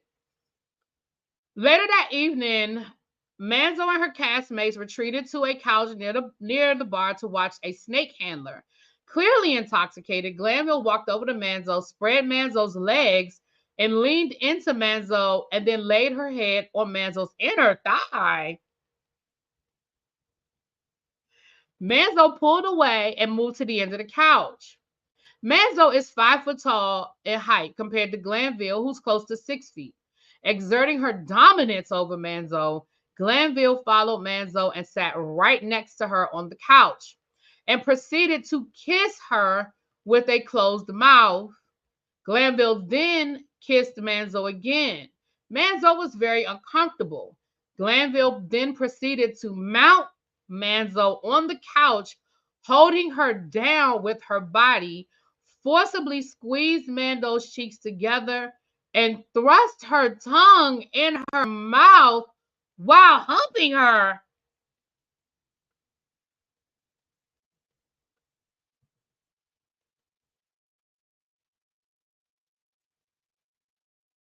Manzo tried to push Glanville off of her body. However, Glanville was restraining Manzo with her much greater weight, size, and strength, and was unable to free herself. Eventually, Manzo was finally able to break free from Glanville. Manzo, distraught, scared, and confused, got her from the couch. She went over to hold one of the snakes in order to distract herself from the assault that had just... Yeah, I'm sorry. I'm being silly tonight. Let me read through this because I'm just picturing. Manzo tried to remain calm as she could, all the while trying to comprehend what had just happened. When Manzo was 7 years old, she was sexually assaulted. Glanville's assault made all of those dormant and horrific memories immediately resurface. Manzo again felt like she was 7 years old and began to relive her previous assault. In the context of this incident, she was in a state of shock. Manzo, overcome and distraught, then went to the bathroom to wash her hands. Brandy, Gretchen, Rosie, from the Real Housewives of New York, Alex McCord from the Real Housewives of New York, and Carolyn Manzo walked into the bathroom at the same time. As Manzo stood at the sink washing her hands, Glanville entered the bathroom and came behind Manzo and forced her vagina against Manzo's buttocks, breast against Manzo's back, wrapped her long arms around Manzo, forcibly restraining her, and began washing her hands with Manzo's hands intertwined. Immediately, Manzo tried to exit the bathroom. The bathroom door was locked. Glanville pinned Manzo's body against the door. Glanville pressed her breast and vagina against Manzo. Manzo tried to unlock the door but could not get out. Glanville repeatedly hit Manzo's hand away from the door lock. Glanville then reached around Manzo's body and groped and grabbed and forcibly fondled Manzo's vagina and breast. At the same time, Glanville pushed her face into Manzo's neck in order to kiss her. From inside the bathroom, Manzo cried, "Help, help, help, help," but no one ever came. Defendant's producers are listening to the interaction on audio and even sent one of them to the bathroom door to investigate, but he never opened the door or took any other action to intervene and stop the assault. Manzo, visibly shaken, was finally let out of the bathroom after a housewife of New York, Alex McCord, saw what was happening and unlocked the bathroom door so Manzo could leave. After the assault, Manzo, clearly shaken, tried to gather herself together, all the while thinking to herself, "You are here to do your job," and proceeded to the dining room for dinner. Fuck this job. What? What?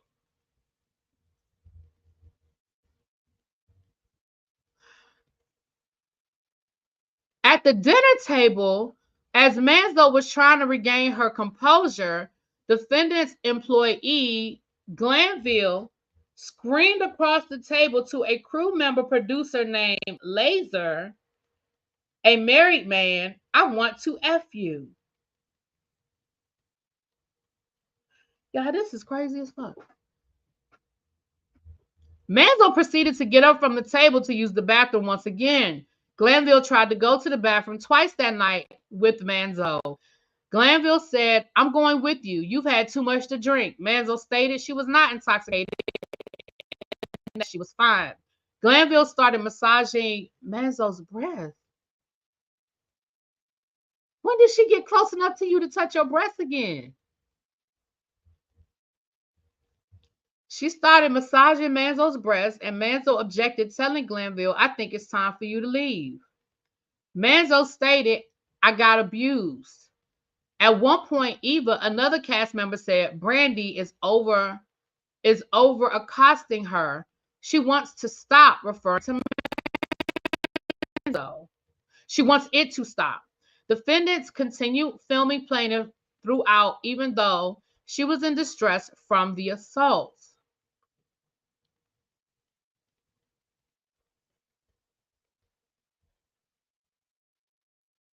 On Tuesday evening, after the assault, Manzo returned to her villa and immediately called and texted her husband and children to tell them about what had occurred. Manzo was visited by two production heads from defendants, Elisa Shannon and Shane Humphrey. Immediately, they asked what happened in the bathroom. Manzo began to sob and explain what happened. Manzo also requested not to be left alone with Glanville again. Manzo was scared for her safety and well-being. On day 4 in the morning, Manzo received a text from Glanville saying, "I'm sorry I made you feel uncomfortable." Manzo did not respond. On Wednesday, January the 25th, Manzo and her castmates were scheduled to film in the Moroccan desert. Manzo and her castmates proceeded to travel to the desert without Glanville, who arrived many hours later. During the ride to the desert, Manzo was extremely quiet, reflecting on the assault, and began crying. One of the producers in the van handed her a tissue. During the afternoon, Manzo and her castmates proceeded to take a yoga class, eat lunch, and have a camel ride followed by dinner. Despite her request that she not have to be in Glanville's presence, no, you said you didn't want to be left alone with her. You didn't say you didn't want to be around her. Right here it says, hold on, let me go back. You said you didn't want to be alone with her. Anyway, it don't matter. I just want to be clear that that's what I read. Glanville was at lunch with Manzo. Additionally, Glanville was also at the camel ride with Manzo, and this made Manzo extremely uncomfortable. After the camel ride, Manzo noticed that Glanville complaining, telling the other castmates that Manzo had accused her of SA. Manzo sat at dinner that evening, shaking uncontrollably with severe emotional distress due to the fact that production would be addressing the group regarding Glanville's behavior. Manzo and her castmates spent the night in the desert. Manzo was advised that Glanville was being removed from the desert and the villa property immediately and would be staying at a hotel nearby. During this time, housewife of New York, Alex McCord, who was a psychologist, tried to help Manzo cope with her emotional distress. Defendant employees Lisa Shannon and Shane Humphrey asked Manzo to meet with Glanville. They told Manzo that the acts committed by Glanville were just her way of showing love.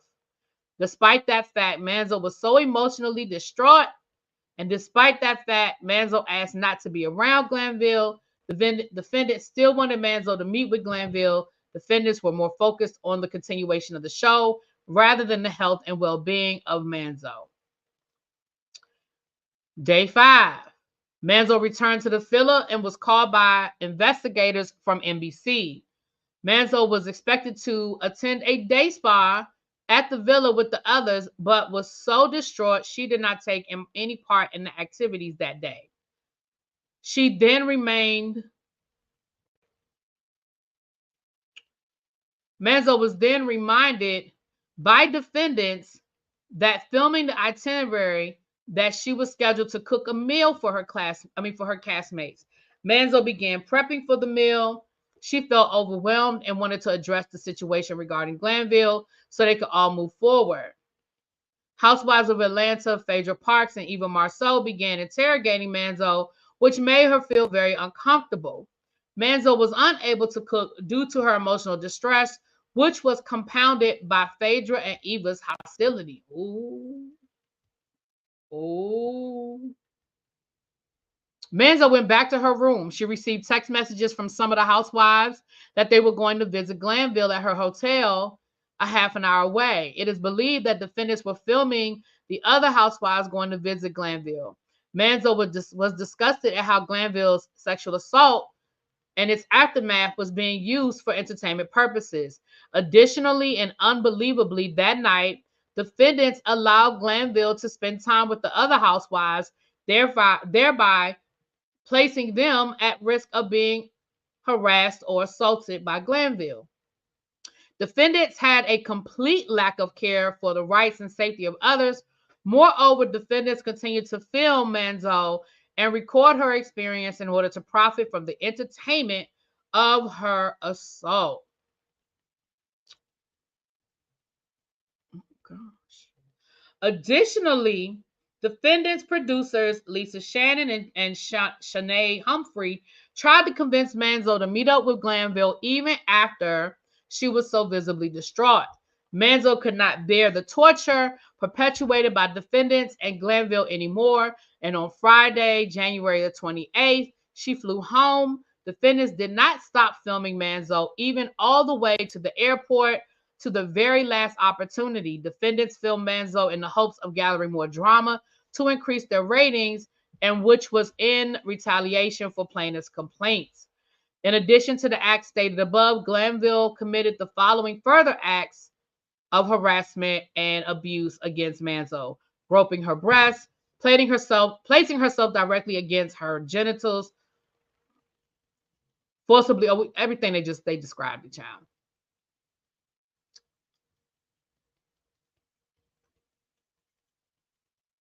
And then it just talks about the punitive damages. And then it goes into incidents where Brandy had been accused of these types of things before. I'm just going to read a few of these and then I'm going to stop. Previously, during season 2 of The Real Housewives of Beverly Hills, Glanville was sexually harassing towards her classmates. I mean, I keep saying classmates or castmates. Previously, during Defendant Bravo's The Real Housewives of Beverly Hills season 2, episode 17, at the 8-minute mark, Glanville did sexually harass Adrienne Moloff by trying to make out with her without her consent.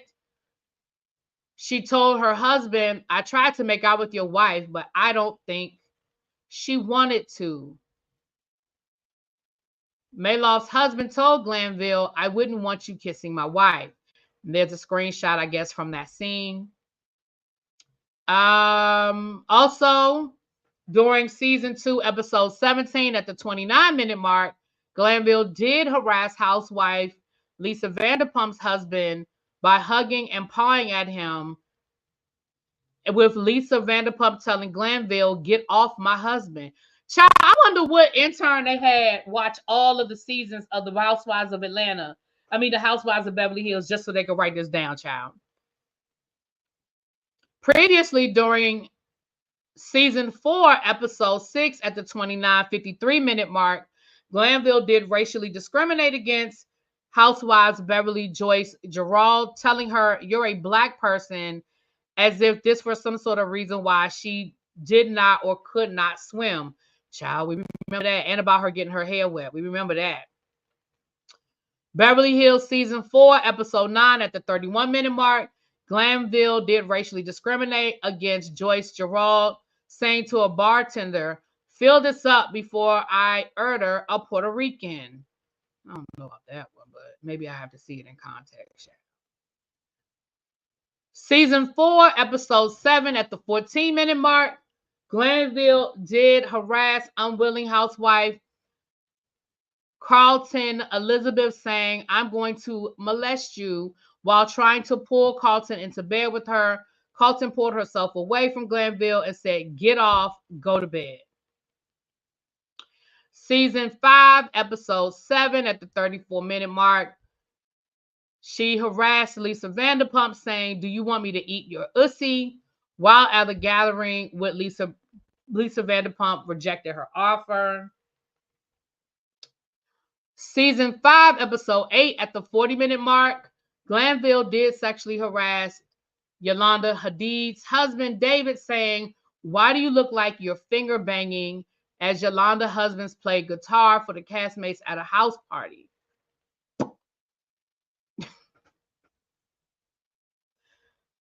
Season 5, episode 17, she attempted to force a kiss on Lisa Vanderpump as Lisa was pleading, no, no, no, I don't want to do that, and leave me alone. You see a screenshot of it. Then they talk about what happened at Bluestone Manor, allegedly. Ultimate Girls Trip season 2, episode 2, at the 1-minute mark. Just minutes into the episode, Glanville did harass her castmates Eva Marcel, and Phaedra Parks. We are 3 scorpions. Let's get naked.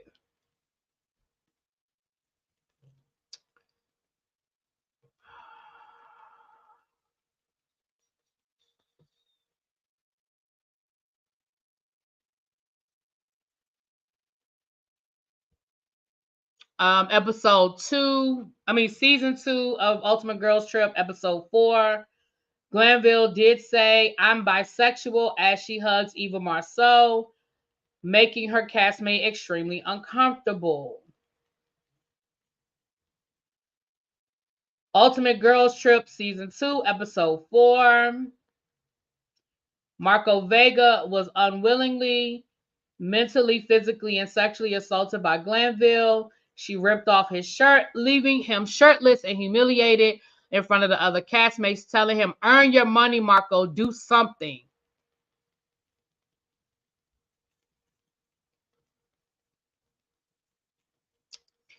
In season 2 of Ultimate Girls Trip, episode 6, Glanville began making harassing advances attempts at kissing housewife Vicky Galvinson, whatever, despite her repeatedly asking Glanville to stop. Season 2, episode 6. She assaulted Vicky Gunvalson by performing an unwanted lap dance. All the while, Glanville's dress rolled up her leg with her panties and buttocks in clear view. Vicky telling Glanville, I don't want a lap dance. I'm good. I'm good. I'm good. I don't want it. No, no, no.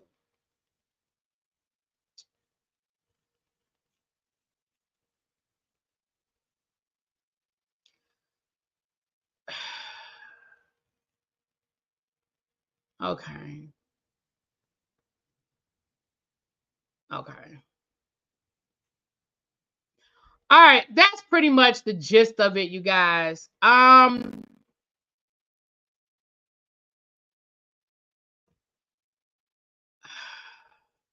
That's the whole point, Sweet Pea. Brandy has been inappropriate for years and ain't nobody slide her. Okay, listen. So what Caroline is saying is, listen, y'all know this about her and y'all keep hiring her, which means that you are condoning the behavior. You're not doing anything about it.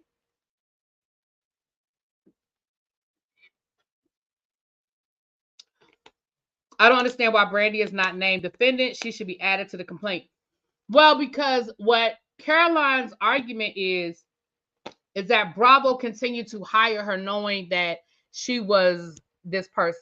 Ultimately, I'm going to tell you the short version of the story. Brandy ain't got no money.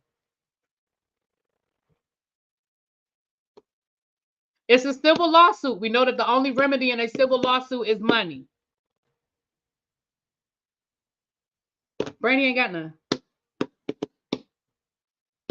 So they're going to sue Bravo Universal because that's where the money resides. Where the money resides, where the money resides.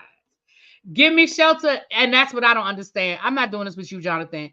I don't understand why they have not set, because this has been a year, which makes me feel like they were trying to settle and maybe they just couldn't agree on a number, but this ain't looking good.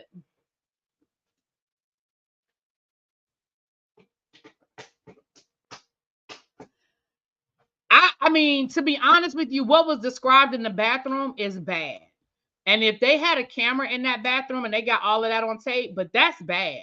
I mean, this is more than just, unwanted touching or whatever. But if she forced her to kiss her and then she leaned up against her and was touching her breast and wouldn't let her out of the bathroom, like that was bad. That was bad.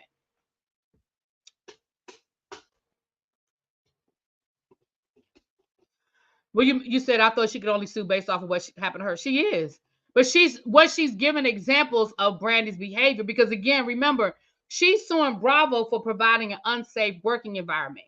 And what she's saying is these are all of the reasons why you knew that Brandy Glanville had a history of being sexual, had a history of doing these things, and you should not have given her this platform. That's the argument.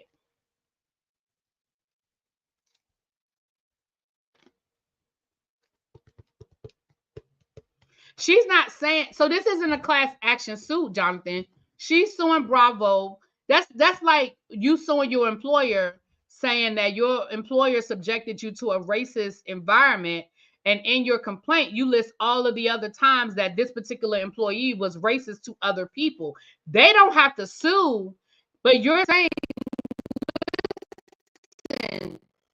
I saw him make a racial comment at this person and that person and that person. And here's when it happened. And here's what was said, which means that all of these things should have let the bosses know this person was a racist and it is creating an unsafe working environment. And here's the example. It just so happens that it's a reality show. So they have all of the examples on tape.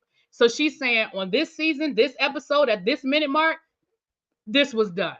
This was done. This was done. You know what I mean? We just have it on tape. So that's why they listed it like that. Right. And the butler from the Real Housewives of Ultimate Girls Trip, he has filed a lawsuit. I never liked Brandy Glanville. She's part of the reason why I stopped watching, because I watched the first 2 seasons of Housewives and then I stopped watching it. My favorite housewife from season 1 was Adrienne Maluf. I can never say her name. But I knew the Real Housewives of Beverly Hills was different from the first season because that woman, her family owned a whole casino in Vegas, and they flew private from LA to Vegas to go to the opening of her family's casino. I knew it was different then. I said, "Oh, this ain't the same. This Housewives ain't the same." Okay, this woman owned a whole casino. Her husband, even though her and her husband didn't get along, her husband was a top plastic surgeon. Like, I'm like, these ladies ain't the same. Didn't Brandy and Denise Richards have a thing? It came up on the show. Remember, that was one of the things that Brandy accused Denise of them having a thing. Denise said it didn't happen. Brandy said it did. I kind of think it did. You know. Thank you, Kenya. Did El Teddy start yet, y'all?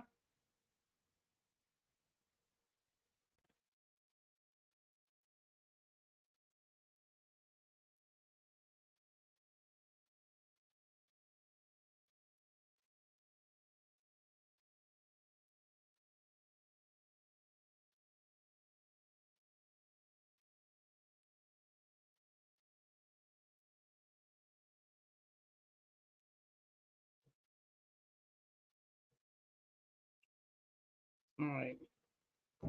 8:30. Oh, okay. I was gonna send y'all over there, but I ain't about to sit here and talk for another 20 minutes. I've been talking for almost 2 hours. I'm done. But yeah, so those are the updates in the Bravo universe, you guys. I'm not it Bravo should have settled with Carolyn. I don't know what they were thinking, because this ain't a good look. They should have settled with that woman. I don't know what they were thinking, but that ain't sounding good. And again, if what Carolyn is describing, that don't sound good. It don't sound good at all. And anybody who know Carolyn knows she don't play them kind of games. Like, you might get away with that stuff with, the Kyle Richards, the Eva Marceaus, whatever. But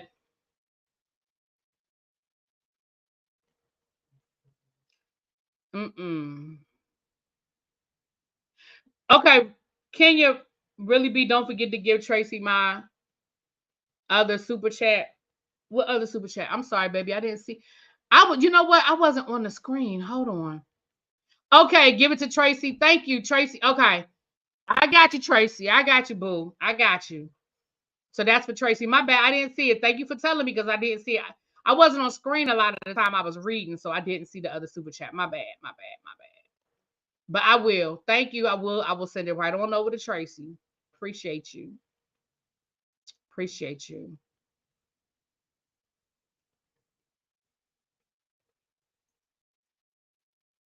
And Tracy said yes for the coins. Am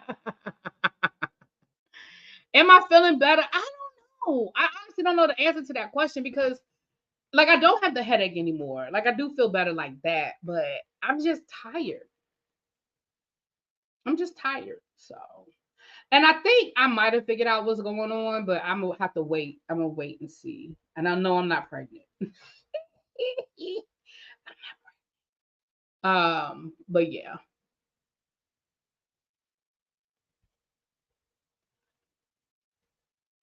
Oh Lord.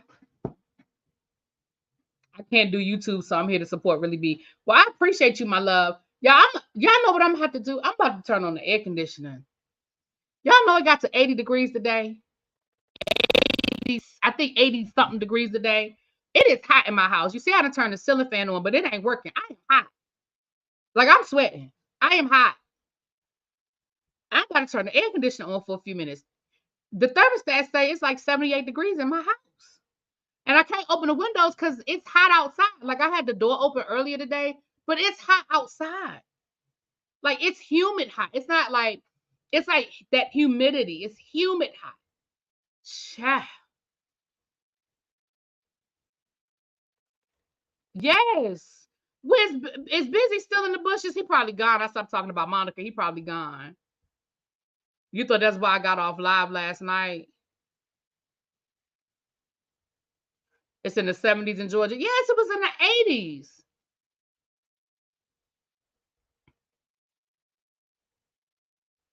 Not I got pregnant on my trip to LA. Why I got off live yesterday?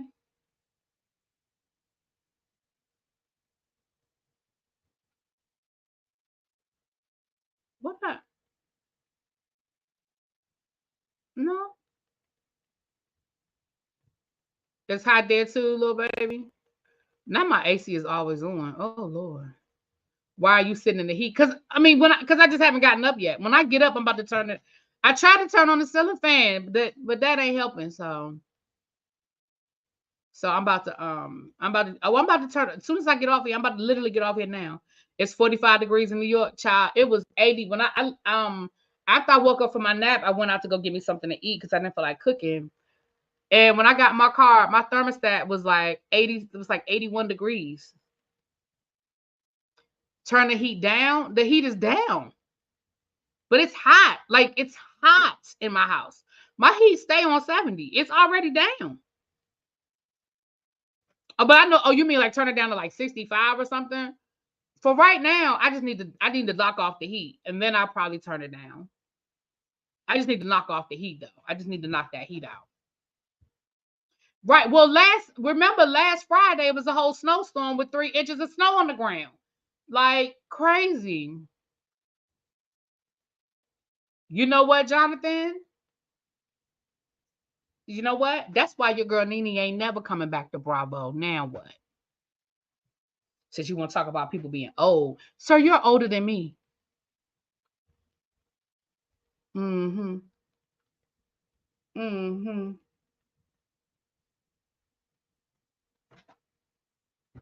Mm-hmm.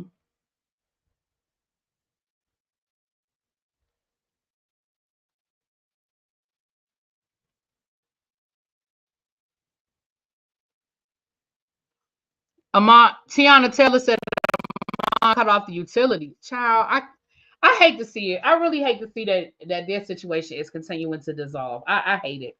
I hate it. I hate it. I hate it. I hate it. But listen, I can't.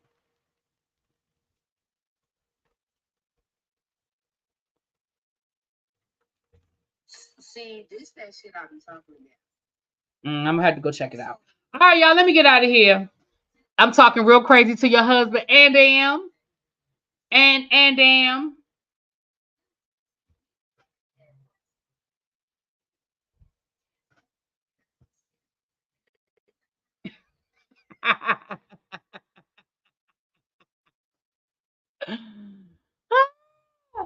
All right, y'all. Let me get off of here. El Teddy is going live at 8:30, so you guys make sure y'all head on over there. At 8:30 for not for Silly Saturdays Friday edition. Okay, and I'm going to try to get some reviews out.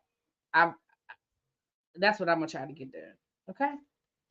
All right, y'all. I will talk to y'all later. Mwah. Peace.